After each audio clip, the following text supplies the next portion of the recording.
The question is, given a binary tree, return left view of it.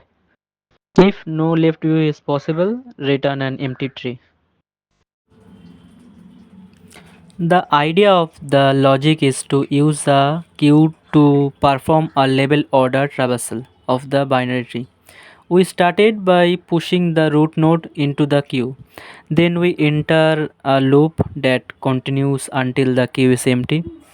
In each iteration of the loop, we first shape the size of the current level.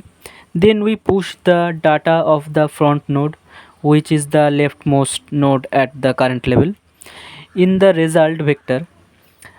After that, we pop the front node from the queue and push it left and right child, if they exist, into the queue.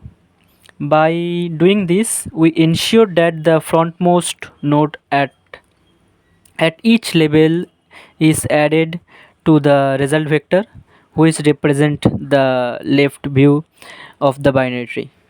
This is the explanation of the full code.